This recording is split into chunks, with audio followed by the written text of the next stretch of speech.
Okay, so I think we are live now. Hi guys, I hope you guys are doing well. Am I audible to you guys? Can I get a confirmation?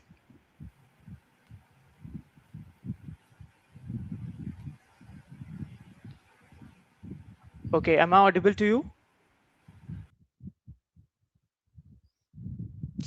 Okay, so let's start with this amazing session. Hi everyone, I'm Dhaval, and currently I'm working as a data science associate at Geeks for Geeks, and we are conducting this session to just first discuss about a basic problem. As we all know that it's all about the AI agents like today, right? Even with every breath, we are able to see the AI agent, new AI agents getting loaded up, and we are every now and then we are seeing new AI agents, right? So, but there is one common issue which users generally face, like building an AI agent is a different thing, and understanding its infrastructure is a different aspect altogether. So at times we see that we can create an AI agent, but if the infrastructure and architecture is not fine or the perfect, so it becomes difficult to maintain that enlarged system, right? So in order to discuss more about that issue, we have Harish Rachora, our expert speaker for one of the expert speaker for today's session. Harish is a senior software engineer, and second speaker we have Devansh. He's the product marketing specialist or product marketing manager. So quite excited for this session, and it's over to you guys. Great. Thank you so much, Dhaval, for an amazing introduction. Um, Hi, everyone. Like Dhaval introduced us, I am Devansh Bhadwaj. I'm a senior product marketing manager here at TestMu AI. I'm joined with my colleague, Harish. He's a senior software engineer here at TestMu as well. And today's topic is rather an interesting take on a very, trendy topic itself, which is, AI agents. So you see, as you can read the title on the screen, that why 80% of AI agents they hit a wall, and how browser infrastructure, which is really a very underrated, layer, it helps your AI agents break through those walls, right? So in this session, we will deep dive into the hidden infrastructure layer that challenges, which are silently killing your AI agents' scalability whenever they hit production, and how the architecture patterns, they help you fix them, right? So without further ado, let's get started. Okay, so before we dive in, let's first try to understand the problem at hand, right? Nowadays, we are seeing AI agents coming up almost every single day, right? Left, right, center. And thanks to these vibe coding apps such as Lovable and Replit, people are now able to build AI agents for various sorts of use cases or workflows. Whether it's a simple workflow, or if it's a complex workflow, you get agents of all sorts, right? And whether it's like a hotel booking agent, or someone just created a flight scanner agent for their personal use. So in an enterprise, the HR team created an AI agent, a compliance AI agent, and there are a lot of examples, like, um, around the types of AI agents that are coming up these days. So what happens is that the teams who develop these AI agents, they often see their agents work perfectly fine in the demo stage, or in a controlled environment, or in the staging environment. But the moment their agent hits the production environment, and aims for scalability, their agents just come crashing down, right? Now, here what happens is that naturally, as a response, right, the developers or the engineers, they tend to think that it might be a model problem, or there might be some agents, there might be some problem with their agents logic, right? But in reality, AI agents are not failing because the models are bad or flawed, right? The failure lies on a layer which is much deeper than that, which is the infrastructure layer, right? So this consists of your browser runtime, your session management, your scale architecture, and everything that has to work perfectly fine for your model's decisions to actually execute in the real world, right? So now that we have an understanding of the root cause why your AI agents are not able to scale the moment they hit production, uh, we can now move forward to understanding what these challenges or these walls that I'm talking about, right? All right. So there are primarily four walls that tend to stop your AI agents from scaling up. The first one is your browser instability. The second is your anti-bot defenses. The third is latency and scalability issues, and the fourth one is your state management issues.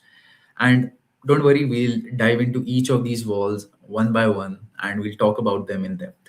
All right. The first one, like I said, the browser instability. So in an ideal scenario, you can say that most engineers or most developers, they come from a backend or an API land where if you send the same input, you ought to receive the same output, right? But when it comes to the case of browsers, it doesn't work that way, right? The browser is essentially a runtime that carries your state, right, such as your tabs, your memories, your cookies, or your cached resources. And that state, it starts to degrade over time, right? So when a browser agent is running a multi-step task, let's say it is booking a flight, or it's trying to fill a form, right? The session can run for minutes or even longer than that. And over that time, over that duration, the DOM nodes start to accumulate. Your event listeners, they don't get cleaned up, right? And your JavaScript heap, it starts to grow. And at some point, the browser starts making different sort of decisions, such as it will start doing slow renders for you, it will start dropping frames, right? And it will also eventually start giving you timeouts.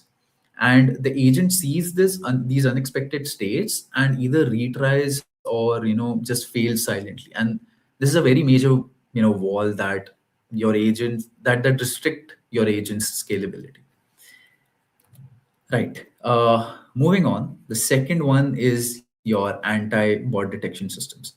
So, as you all know, nowadays modern websites, they have deployed sophisticated bot detection systems, and most agent frameworks are just not really equipped with the capabilities to bypass them. Right. So, what happens is that their agent tends to work fine in staging environment or in a controlled environment, like I mentioned earlier. But when it hit productions, it just stops working out of nowhere. There's no error as such, there is no exception. The page loads, the agent proceeds, and somewhere in between it got served with a captcha, more like a honeypot field, or a silent redirect to a degraded experience, right? So what is the impact of this on your agent? The agent really doesn't know that it has been blocked from that particular website, right? And again, it starts to then restrict its scalability. The third wall is the state loss, right? And by state loss, I just help you picture a scenario. It's that, you see, browsers were really designed for humans, right? A human like you and me, we just open a tab and we do something, we close it, right? Our sessions usually just are like measured in minutes, right? But AI agents are fundamentally different, right? They are executing multi-step workflows that can run for tens of minutes, sometimes even longer, right? And they are running across pages that requires a maintained authentication, accumulated context, and a remembered state. And but in reality, nobody designed these browsers such as Chrome and for Firefox, your usual browsers, for that particular use case in mind, right? So in a way, your agent is running a long haul process. It's an analogy that I would like to quote here. It's that your agent is running a long haul process on an infrastructure which was really built for sprints, right? Um, and again, it starts to lose control and uh, directly affects your agent scalability. The fourth, or the last but not the least, uh, is the latency and scalability issue. So you see, most teams, they start with a single browser, right, with one task at a time, and the the problem basically here is structure, right? Because your browsers are heavy, with 200 to 400 megabytes per instance, with 2 to 4 seconds to cold start, and a single threaded rendering. And when you stack 50 of such browsers concurrently, your infrastructure math just starts to topple, right? And what really makes this even more dangerous is that it fails gradually, right? Your queue depth starts to grow, your latency rate starts to climb, uh, but nothing throws a very, a clean error for you to actually debug.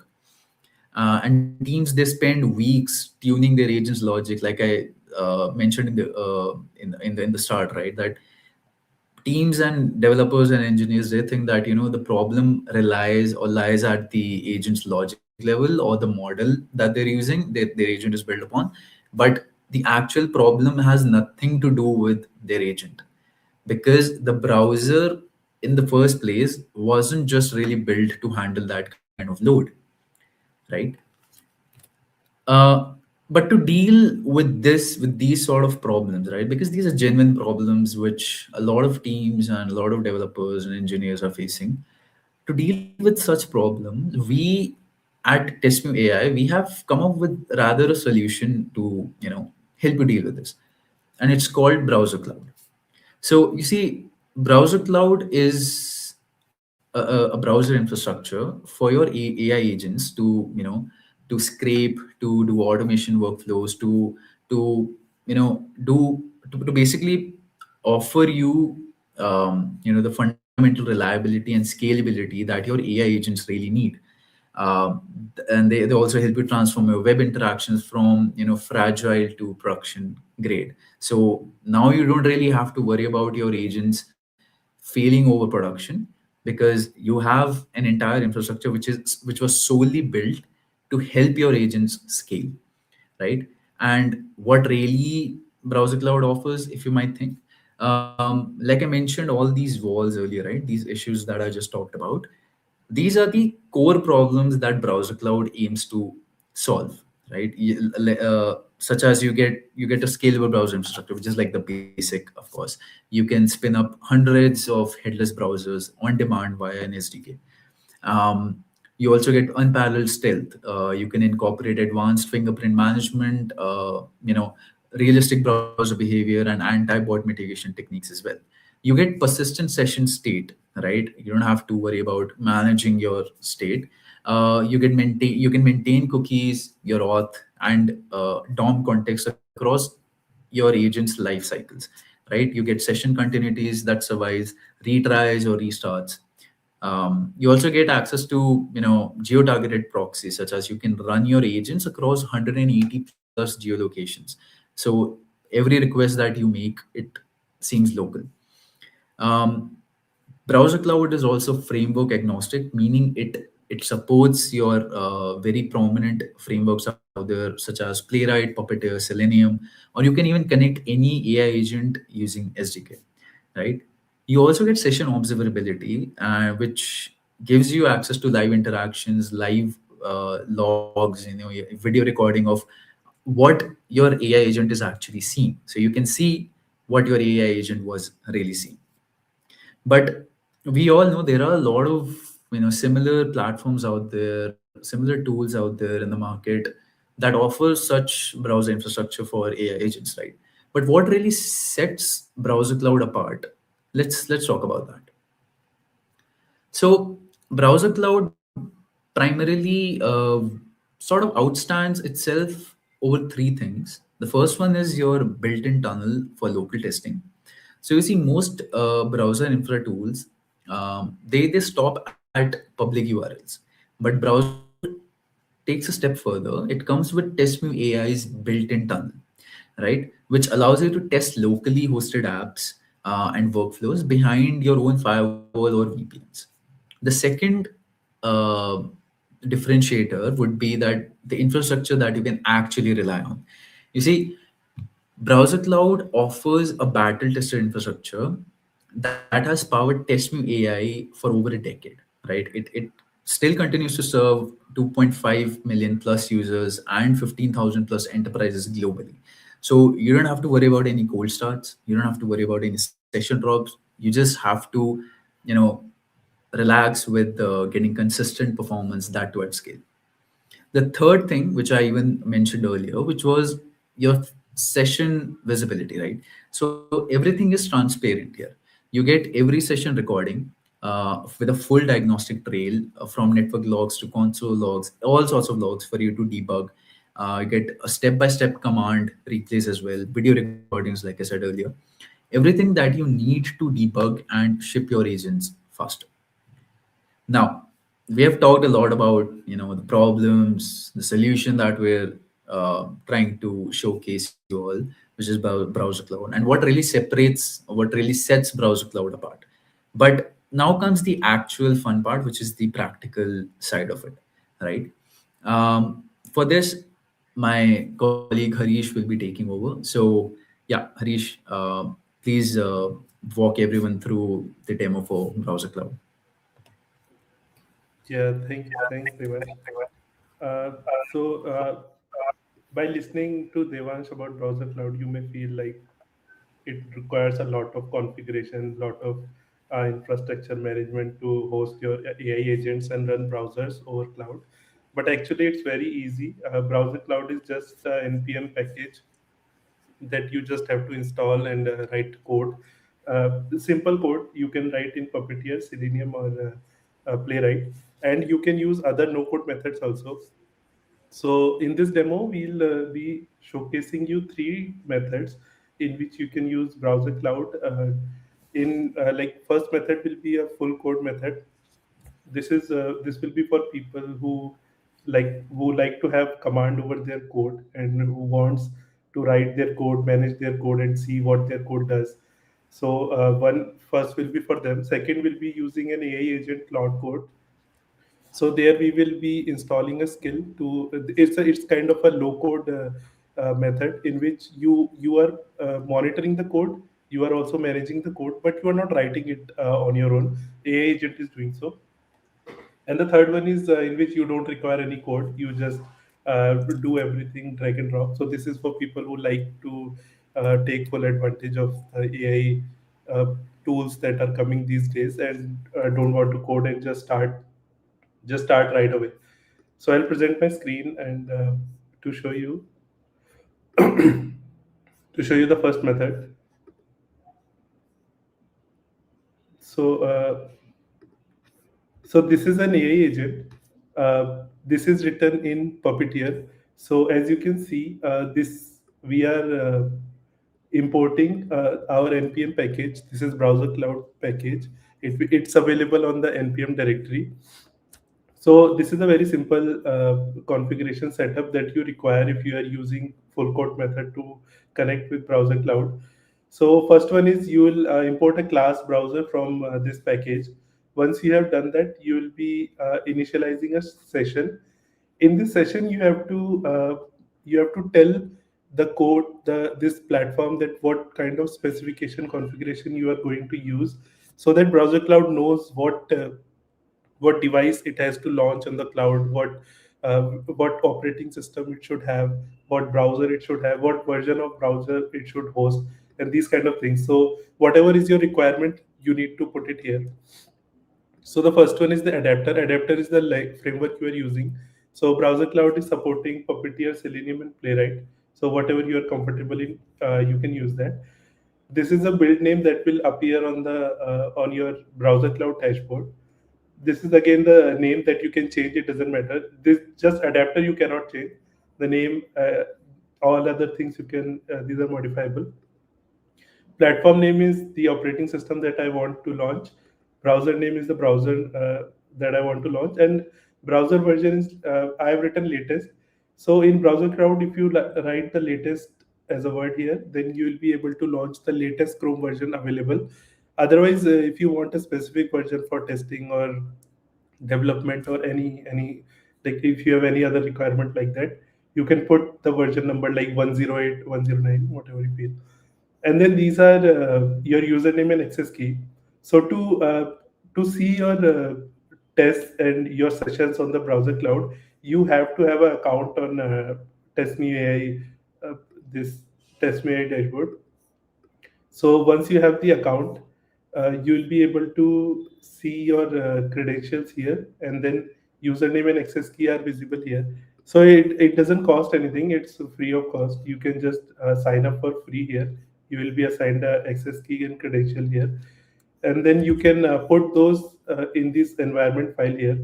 So the environment file looks like this. This is the username that you are going to take it from here, and this is the access key. So just you can put it inside quotes here. I have put it like you have to make it an environment file, so it already contains my credentials. So this one you can put it similarly. Once you have all this, this is all that you need for browser cloud to connect. Just these simple 10 15 lines of code you need. Other than that, this is all Puppeteer code. This is same code that you have been using. If you are working in Puppeteer, then or TypeScript, this is the same code that you use for any other thing, like even running a simple program or launching a browser on your local system. This is the same code. It doesn't require anything except for this session connection. This is a WebSocket connection that you need to connect to browser cloud. So as you can see, this session we created here with specification, we connected to the Puppeteer adapter, and then to the our this TestMe browser cloud session, so that it's connected to this infrastructure, and your test can run on this on the specification that you are showing here. So this code actually takes you to this Y Combinator website, and it just fetches the top five list that you are getting. So since we are, I'll show you for running it. So since we are using two packages here, one is .env and one is TestMe browser cloud. So we need to install those packages. So you can do that by installing npm. Since they are npm, you can just run this command directly. So once you run this command, you will see here node modules will appear, which node modules will appear, which will give you a sense that what kind of nodes we are installing. Then you can install this .env.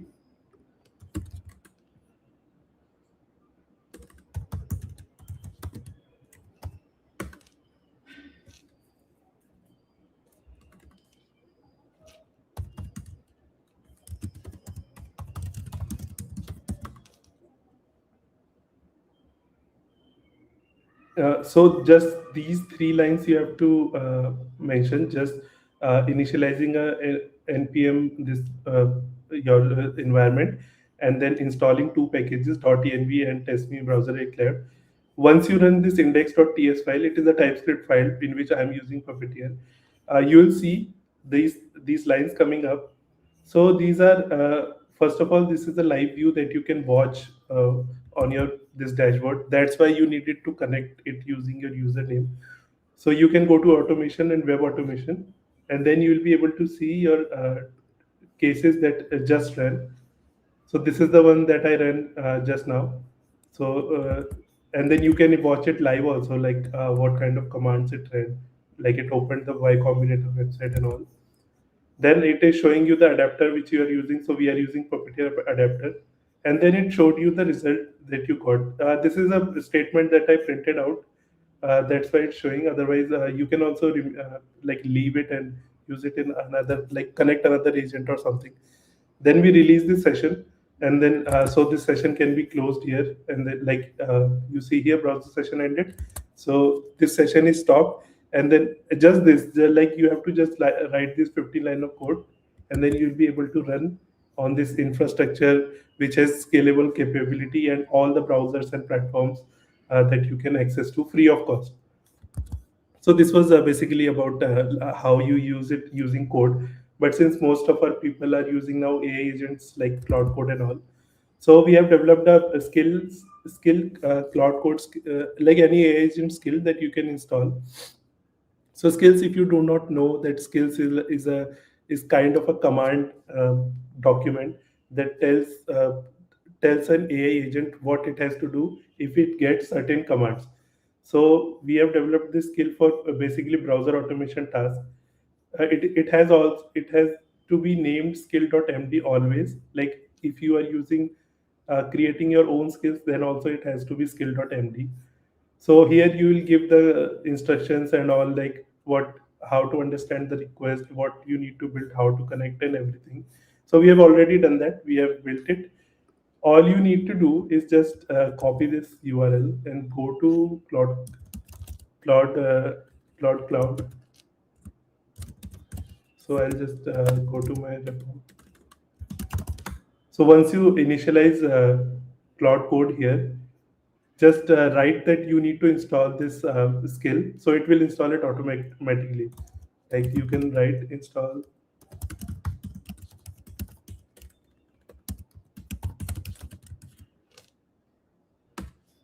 So just this line you have to write in any AI agent. Like you can use other CLIs also. So it will start examining that skill. Basically, it examines the skill.md file and sees it, like how it can incorporate it in its skill directory. So once it reads it, it will remember it, like when it has to use that skill and how it has to use that skill when we give a certain command. So it will take like 20-25 seconds to understand that skill and incorporate.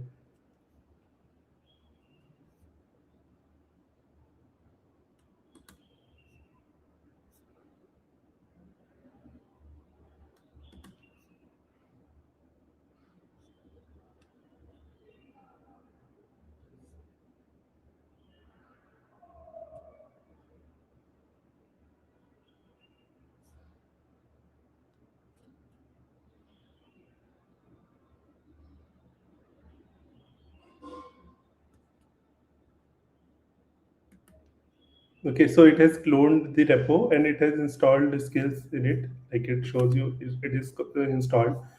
Now you have these this skill here, and it is connected for browser automation task. So, for example, I have written a prompt here to like save time. So this is a simple prompt. I am saying make a directory called demo in this current directory I'm using for Cloud Code. Create an agent in it in TypeScript using Selenium that can navigate to kiwi.com and bring back details of 5 cheapest flights from New Delhi to Bangalore. So here, as you can see, I'm not saying to use browser cloud or connect to a look cloud infrastructure or use anything. It is just a simple prompt that anyone would give to create an agent. So this, once you give the skill this prompt, you'll see that it picks up automatically that I'll use the browser cloud skill, since this is a cloud browser automation task with Selenium. So this is the benefit of using a skill. So you don't, once you have installed it, like as long as you are not removing it or you have that AI agent like Cloud Code, it will always pick this up for any browser automation task, any kind of task it feels needs a browser or needs a cloud.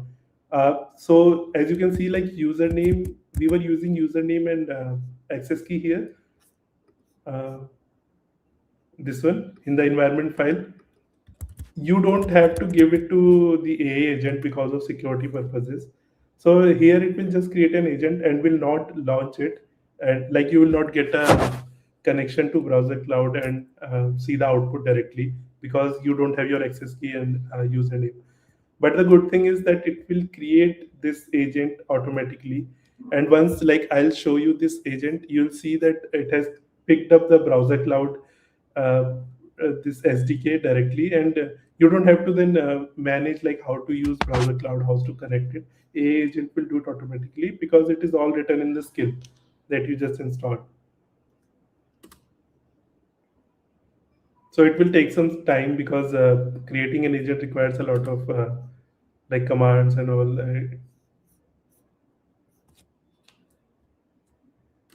So like it has created the package.json file for us for running the TypeScript. So this is just a .env.example file it's creating, which is this one. So it is similar to what we saw in this full code demo.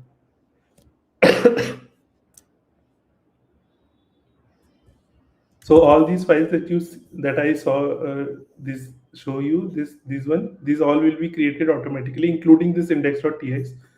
It will not be named index.ts. Like if you look for that, it will create some dynamic name. it will pick it up itself, but it will be the same agent. So instead of using npx ts node index.tx, you can use that file name.ts, and it will run that agent.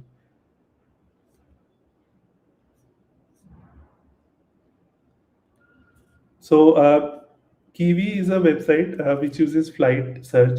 So it has obviously implemented some bot detection, because there are many bots which scrape these websites automatically and continuously to check the flight prices and manipulate them.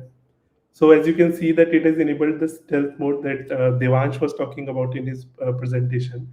That we once, if you are using any such website which uses bot detection, captcha, or anything where humans are required, which doesn't allow AI agents or bots or anything, you can use Browser Cloud. It will be able to handle all those things and bypass any such bot detection, or if you're looking for to bypass captcha, that also it can do.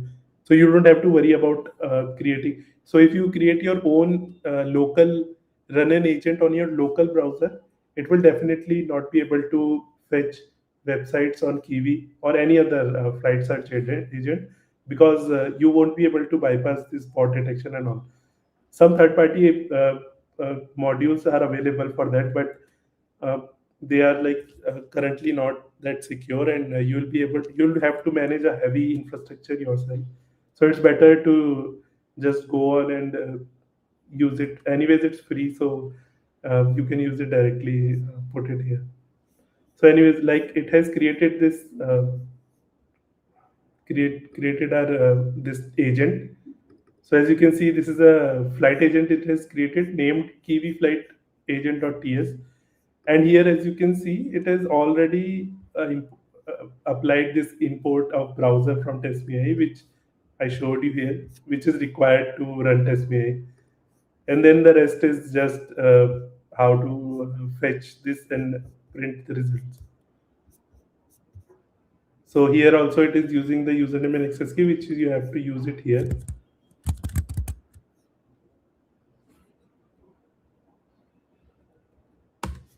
So it's asking whether I should give the credential or not, which is not recommended if you are using AI agent, because these credentials are very confidential and you should not. So yeah, so it has created everything, and you, as you can see, you did not require any line of code, but you need to monitor this code if it is running, or modify it accordingly. Like if you want something else other than flight, like flight name also you want, or you want something, some layover also, so that you can modify yourself or ask the cloud agent. So this was kind of a low code method that I was talking about. And the final is no code. Like you don't have to code at all to use Browser Cloud and run any AI agent. So for that, you have to go to n8n. So n8n is a no code workflow. So it uses drag and drop nodes that you can attach to each other, and they talk to each other, and one node can output data and feed it into the another node, and then that node can output, process it, then output data, and then feed it into another node, and such chains will go on. So you create those chains, and once whatever you feel like what should be the logic, you create chains accordingly, and then once you have created the chain, you can just execute, and it will run. So I have already created a workflow here. So you just have, like, it is, I named it Wikipedia featured. So this workflow is fetching the featured articles for today, whatever the date is, in English. Like Wikipedia features many articles in different languages. So this one is the English one. I am fetching it. So this node is just a trigger. It is required to start a workflow. So you will often find this trigger as the first node. So it doesn't have any relevance other than starting this chain. So I have attached a OpenAI agent like ChatGPT here. If you go inside this, so you can attach nodes from here. Like when you click plus here, you can search for any node here, and then you can just click it. It will be attached automatically. So once you go, you will see that I am using credentials here. So this API key is required to fetch data from OpenAI. You can get it from OpenAI API account that you can create. Then I'm selecting a model from here, whichever model from the list. So like there are many models which will come. I'm using the latest one. Then this is the prompt I am asking this AI agent to fetch me top 5 articles for today on Wikipedia English, and then release the session once done. So this is what I want. I want it is just plain English. You don't have to write any code or anything. Just fetch me top 5 articles for today in Wikipedia English, and that's it. You just have to write this English language sentence. Then each node can be connected to a tool if it is capable of attaching a tool.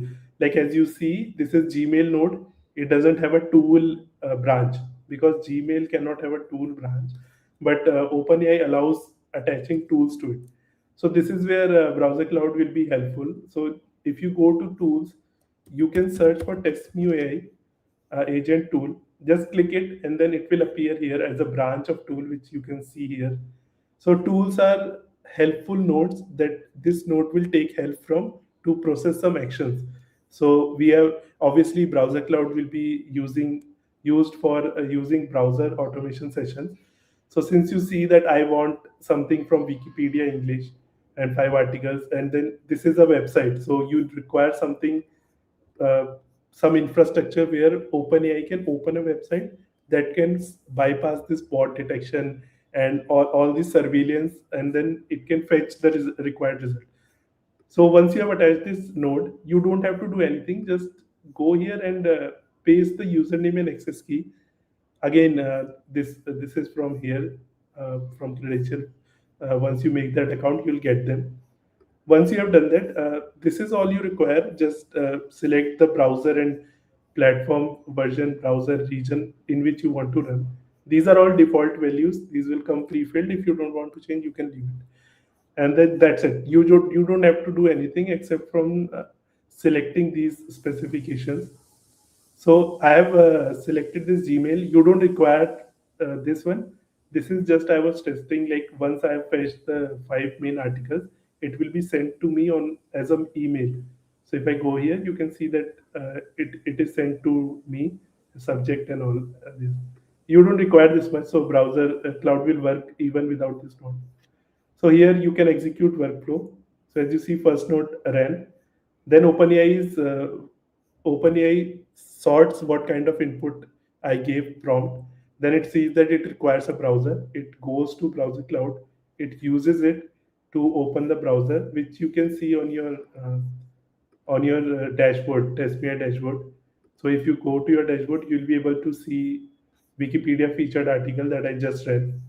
And then if I play this live, you can see that it opened up Wikipedia featured articles, main articles, and then it fetched it from here. And then once you see, you can open it for the output. You will see here that interpreting top 5 as the first.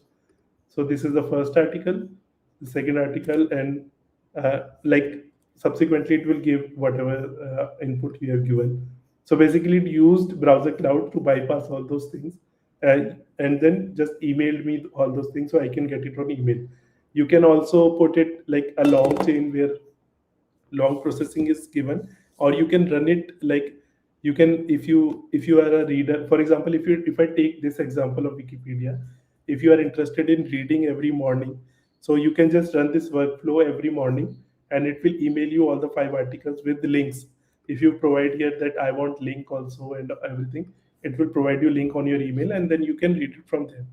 So these are the 3 methods that you can use from uh, to access the browser cloud infrastructure, and whatever you help you need for browser, you can do that. So I'll give again stage to Devansh for continuing this presentation. Yeah, Devansh. Sure. Thank you so much, Harish. That was an amazing demo. Uh, Moving forward, we have another interesting thing that we would really like to showcase you all. This is something that we have created for free and it is accessible for free. It's an agent skill library, um, which covers across all sorts of categories. So It's a growing library, like we said, of skills for AI agents, and these would definitely help you enhance your AI agent across different domains. So you get skills across categories such as cloud or cloud testing, design, marketing, performance testing, unit testing, security. So what you just have to go and run the command and just install the skill and just see the magic happen, right? You can see the link in the chat box. It will be shared with you all for you to go and explore it. It's free, completely free. Another thing that I would really like to request you all is that once you do explore the skills here, um, uh, do not forget to star us on GitHub. And if let's say if you have any issues regarding any skill or anything, you can raise the issue under the issues tab, and we'll definitely get back to you on that. All right. I think we have pretty much covered what all uh, what there was to cover regarding browser infrastructure and your AI agent scalability and the challenges your AI agents face on a day-to-day basis. So we would really now love to answer your questions if you have any, and yeah, looking forward to your questions.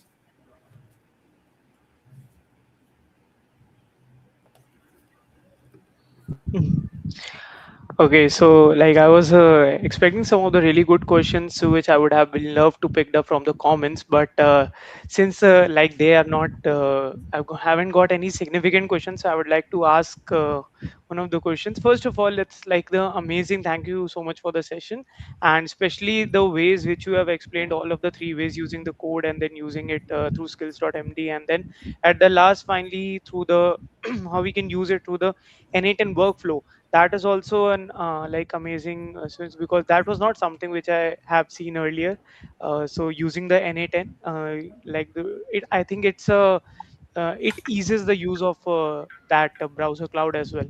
So first question which I was having, that we have used other browser agents like browser use and all these other agents. So I have personally used browser use.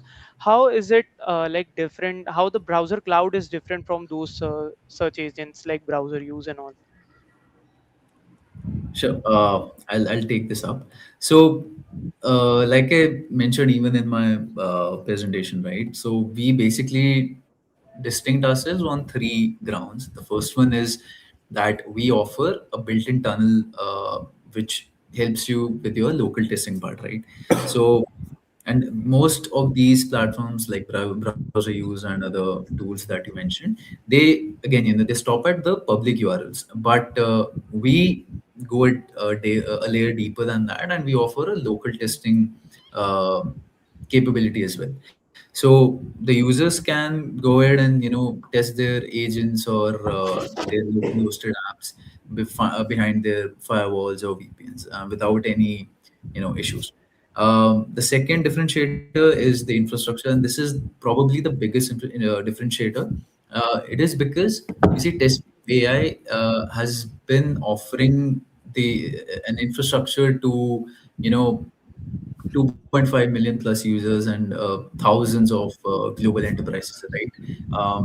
Prominent enterprises such as OpenAI, you have Wipro, you have a lot of big names that rely on TestMu AI's infrastructure.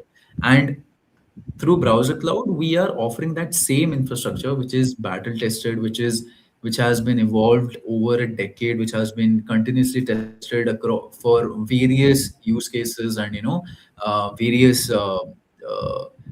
again use cases these enterprises that who might have, right? So we have evolved in such a way in the past decade that we can be so sure about our infrastructure and the reliability of infrastructure, which will definitely help give that solid foundation to your AI agents that they require.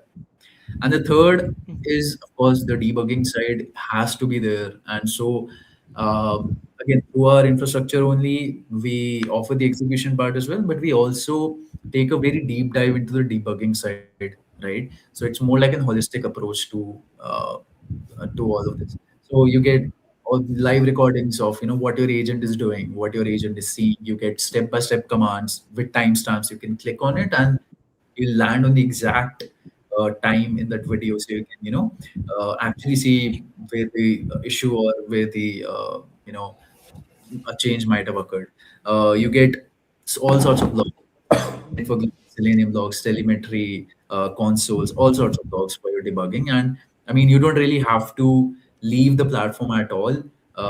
Let's say you're done with the execution, or if you're done with running your agents and everything on the platform. But for debugging, you might have to try some other platform. You don't have to do that. Everything is Mm. right there in one place. And yeah, it's the um, it's the decade long evolved infrastructure, which is heavily evolved, and which will definitely help you with a solid foundation for your AI agents. Yeah, these are the main differentiators when it comes to other platforms. Okay, amazing. I mean, there are a lot of differentiators then. So, like, I got one of the questions from the folks here at that he was asking about the pricing strategy. Like, do you guys provide the free API initially, and what's exactly the pricing for it? If you can explain it to us. Sure. Harish, would you like to take this up? Yeah, so actually, since this session, like for good having a good scope of this browser like infrastructure and everything, you can use it for free. Actually, we provide lot of features on free tier, and then there is another tier which is $29 per month. So we are not. I know that these competitors are using a lot of are very expensive. So they are like I've seen around 1,000, also $1,000 for I think steel or something. But you in browser cloud, it's just $29, and that's it. Like that's all that you have to pay, and you get everything for it. And so it is just free tier and a $29 tier, and you don't have to pay according to the proxies that I think since you are using browser use, you might be knowing that you have to pay according the proxies that Yeah. you're using and parallel sessions that you're using. So here you don't have to do that. You get all the free or everything that browser cloud has to offer in $29. Nothing like if you're using 100 parallel sessions, then this much or anything. Pro rata basis payment is not there. It's just flat $29 and you get everything. But I think most of your use cases will be able to fulfill in $0 also. Okay, love to hear that for the $0 thing. And so, like, I wanted to ask was just the last question that how, like, what are the future aspects of this browser cloud? Like, how are you guys planning to move ahead with this? What are your future goals with browser cloud? Yeah, so browser cloud, we are currently the progress is regarding how to make it more reachable to the users and especially students which are currently which want who are like I think they are struggling to see how this AI era has changed everything regarding competitive programming and coding and everything. So this N10 was one of the initiatives that we did. You might Yeah, not see any other competitor on that. exactly. So we did that because to reach our audience better because SDKs you will get, but workflows you won't. So currently we are expanding that reach. Uh, we will be available on Make also. Make is a platform similar to N10, but it is even less code. Like N10 uses JSON and all to filter the output. Make Yeah, doesn't use that. Make is direct variable name. We are doing that also, and we are expanding it to make Poke is you can run test using Telegram also. So once you go to Telegram and then you just write what is the status of this test and it will return you. So you will get that status also. We will be available on that also, and like similar platforms around 12 15 platforms will be available soon. And then yeah. this feature wise we'll try to expand it to more parallel sessions if the requirement comes from customers, and accordingly we'll see that. Yeah. Okay, amazing. So like thank you so much for asking, like answering all my doubts with the patience. And I really love the session, and especially as I mentioned before, the N8N part. So I think I've also covered most of the doubts for the students on behalf of the folks also who have joined, and I've also asked my doubts as well. So yeah, so thank you so much for the session, Harish and Devansh. If is it something you would like to add on top of this, or like we can wrap up the session? Yeah, I think I would really prompt everyone to just go ahead and try out the product for free. It is still relatively new, and we would love to get the feedback and everything, and we would love to come up with more insights and improve our product over the time. But yeah, it's free. Go ahead, try it, and use the skills like I just showed you. Again, that's also free. So build your arsenal, and tag us maybe on the social media if, let's say, you've built some project, or you've done something with browser code. We would really love to see that happening. So yeah. Okay. Yeah, like I'll like to pick up one question. I think they're repeatedly asking about how to start as a student, prompt engineering, agent framework, or browser infrastructure. So yeah, Pratiksha Mishra has asked it. So I'll just like to give it, since these are most of the students. These are, so like, start with prompt engineering, because better your prompts, better will be the output of the AI agent. Like the prompt that I gave here in the demo, it can be refined a lot so that you get a particular filtered output. And as you know, like AI agents hallucinate sometimes. So it, you may mean something and it will mean something else, and you will get output something else. So these kind of things will be managed only by prompt engineering. So I think you should start with prompt engineering, then you can move on to browser infrastructure. Once you are done with prompt, how to good write good prompts and all, you can use browser cloud to test those prompts whether you are getting good results or not. And you can test your results, like you are getting what you mean is you are getting or not. And then you can move to agent frameworks at last, which are like the highest top most level of control you can get over an agent. And you can turn on those knobs and test, like how, what will I, how you can modify these agents at your own will. So this will require more effort. So I think agent framework should be the last one that you should do. Okay. Yeah. Thank you so much, Harish, for bringing the roadmap Mm. up for the folks, and I hope it's clear for them now. The clearer the roadmap, the better they can get their hands dirty on with the browser cloud. And yeah, so thank you so much, guys. Thank you so much, Harish. Thank you so much, Devansh. And we would Thank love you. to have more such sessions with TestMu AI in the near future. So, like that's it for the session. Thank you so much, guys. Thank Thank you, you so much. everyone. Thank you. Thank you. Bye bye. Bye.